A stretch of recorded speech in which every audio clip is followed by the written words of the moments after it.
मित्रों, आज हम लोग राजेश की बात चैनल के माध्यम से विचार करेंगे या समझने का प्रयास करेंगे कि बांग्लादेश के राजनीतिक संकट के बारे में जानेंगे कि ऐसी कौन सी परिस्थिति आई कि वहां के प्रधानमंत्री को 45 मिनट का अल्टीमेटम सैन्य प्रमुख ने दिया और कहा कि जो है आप देश छोड़ दीजिए।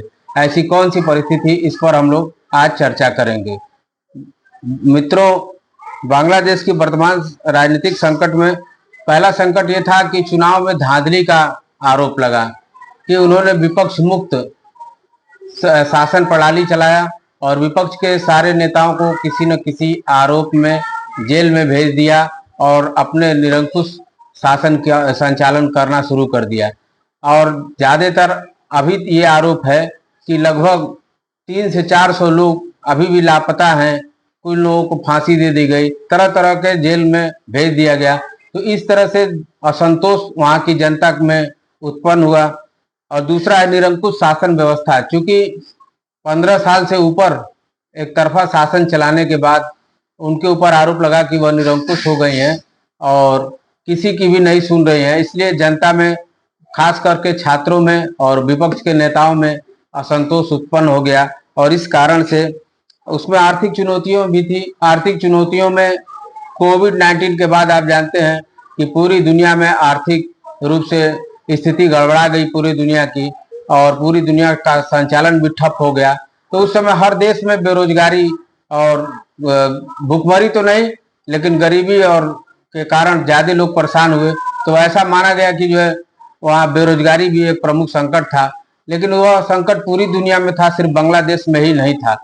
अमेरिका तक के जैसे देश भी जो है उस संकट से, कोविड-19 के संकट से आज उभरने का प्रयास कर रहे हैं। तो यह कोई बहुत महत्वपूर्ण कारण नहीं था विद्रोह का।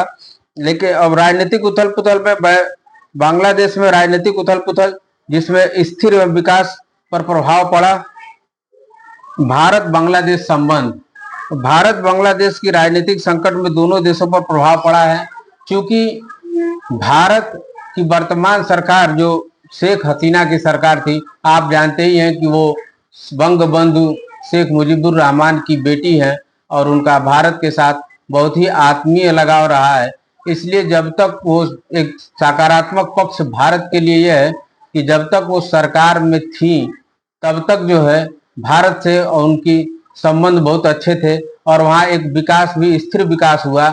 और यह भी कहा जाता है कि भारत से अच्छा वहाँ पे विकास हुआ और प्रति व्यक्ति आय भी भारत से ज्यादा है। परंतु अब वो वहाँ के आंदोलन की वजह से, छात्रों के और विपक्ष के आंदोलन, और उसमें अंतर्राष्ट्रीय योगदान भी है। उनका ही बयान था कि अमेरिका ने कहा है कि म्यांमार और बांग्लादेश के कुछ इलाके अगर हमको मिल जाए तो हम एक ईसाई देश की स्थापना कर सकते हैं। तो ये भी बयान उनके खिलाफ गया। और जो है क्या बोलता है कि ऐसा माना जा रहा है कि CIA ने भी अपना काम किया। चाइना वो गई अपने लोन वगैरह लेने के चक्कर में, वहां भी उनको सम्मान नहीं मिला तो वो बीच लौट आई। तो चाइना और पाकिस्तान की ISI ने भी अपना काम किया। इससे वहां पर एक जन आक्रोश पैदा करने के लिए, और टूल किट ने भी एक महत्वपूर्ण भूमिका निभाई वहां की सरकार को अपदस्थ करने के लिए। और आप ये जान लीजिए कि बहुत ही एक सुखद बात यह है कि वहां के सैन्य प्रमुख ने कहा कि आपको 45 मिनट का अल्टीमेटम दिया जा रहा है, आप देश छोड़ करके चली जाएं। क्योंकि वो भी टाइम इसलिए मिला कि शेख हसीना की चचेरी बहन से वहां के वर्तमान सैन्य प्रमुख की शादी हुई है, इसलिए उनकी जान बच गई। और यह बहुत ही सुखद बात है कि वो सकुशल भारत वापस आ गई। और भारत में इनको जो है वर्तमान में तो शरण दिया गया है, लेकिन कुछ विद्वानों का यह भी कहना है कि इनको शरण नहीं दिया जाना चाहिए। नहीं तो बंगाल के लोग जो है, बांग्लादेश के लोग हम लोगों के खिलाफ हो जाएंगे। वहां के अल्पसंख्यक हिंदू समुदाय पर भी अधिक जो है क्या बोलता है हमले बढ़ जाएंगे।